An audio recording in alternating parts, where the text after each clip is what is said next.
made reference a moment ago to changes in the first years of the Biden administration, first months, to our EMP preparedness. Can you explain what an EMP is and what changed? Yeah, I mean, this is increasingly relevant now, and it's a great credit to President Trump that he prepared us for it, and then unfortunately to President Biden that he revoked it. So let me sort of explain a little about what it is. Do you remember over the last couple of weeks there have been solar storms, and we've gotten to see the northern lights much farther south, which is beautiful. And maybe people were warned there might be slight disruptions to electronics, but for the most part it's been beautiful and uneventful. Those solar storms can be far more powerful than that, naturally. So before even getting into human weaponizing of that, there have been lots of examples, but the Carrington Event is probably the best known, right? In 1859, and was so, I mean, it set, telegraph operators on fire, set forest fires. You damaged the transatlantic cable miles beneath the ocean. And NASA says that were it to happen again now, given the interconnected electrical grid that didn't exist then, that we'd be looking at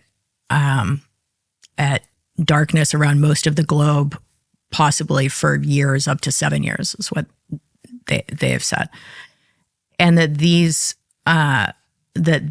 electromagnetic ejections happen from the sun every 100 to 150 years of that magnitude. Of course, that was in 1850, so we're coming up due for one. Their current estimate is about 12% chance per decade. Right? So not a non-zero chance. Right? Fairly likely that in our lifetime or our kids' lifetime, we will experience another one of these Carrington events. In fact, there was one in 2012 that came extremely close to us that would have been absolutely catastrophic, but didn't hit. And then that would mean no electricity for years. Right. And that, that sounds inconvenient, and, maybe people can see how it would be, it would cause some loss of life. But I think there's part of us when we hear that thinks like, I could use a break from Twitter, like it might be kind of nice. The thing is that what people don't realize is that the world is no longer what it was in the 19th century, that almost everything at this point involves what they call Scada Systems, which are these small computers that use sensors to move valves, or whether it's how much natural gas can move through a pipeline, when to turn on the coolers in a nuclear power plant to make sure that there's not a meltdown, when to allow water to go over the Hoover Dam to prevent flooding, air traffic control, traffic lights, and so on, all operated by Scada Systems now. And those are all susceptible to this exact same kind of attack. Or in the early days, what we were just talking about was in the case of a solar flare. But humans being what they are, they've learned to weaponize this, right? And we know this because we have done it. Starfish Prime was the first test in '62, where the U.S. realized that this could be used as a weapon, and did the test above the Pacific, and it knocked out, capabilities in Hawaii and farther beyond. And so there was that recognition.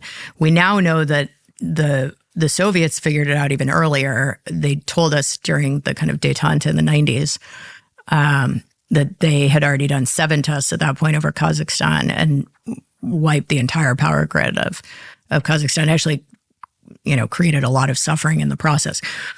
But they saw it as having huge potential as a weapon because of that, and began developing out, what they called a super EMP, which is very specifically tuned not for yield, but for electromagnetic pulse. And these are detonated 30 kilometers or so above a country. So you're not actually destroying anybody with the explosion. It is with the using the EMPs to kill the grid, what is now by many of our adversaries mentioned in their military manuals as no contact wars. So this is, win World War III without ever having to have contact with the adversary. And when you look at the delivery mechanisms that are available here, and the way that we're seeing EMPs discussed in China and Iran and Russia, North Korea, there are a wide variety of them. I mean, North Korea in 2013 ran the exact optimal orbit with its KSM-3 satellite over New York and Washington, D.C. that would be the optimal delivery for this kind of a weapon. And on the very same day, in April of 2013, sent military special forces, essentially, that have never been identified, to break into a substation, PG&E substation near San Jose in California. And North Korean. Well, thought to be North Korean, never actually identified or apprehended. Exactly the same day on the West Coast that they did the satellite run on the East Coast. What'd they do at the PG&E substation? Pacific Gas and Electric, by the way. Yes. For our East Coast viewers. For our East Coast. They were assessed to be extremely professional by the SEAL trainers who came in later to look at the site. They knew about an underground comms tunnel that they went in and cut communications and used sniper fire to damage but not take offline 17 transformers. Wait, in the United States? In the United States, yep.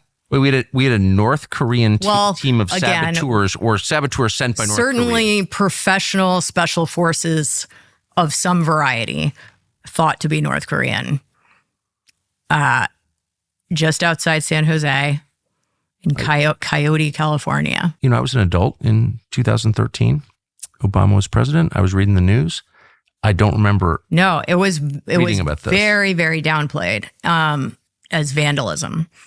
And, 2 months later, July, or a few months later, in July, they found 2 SA-2 nuclear capable missiles in the bay of a tanker in the Gulf of Mexico.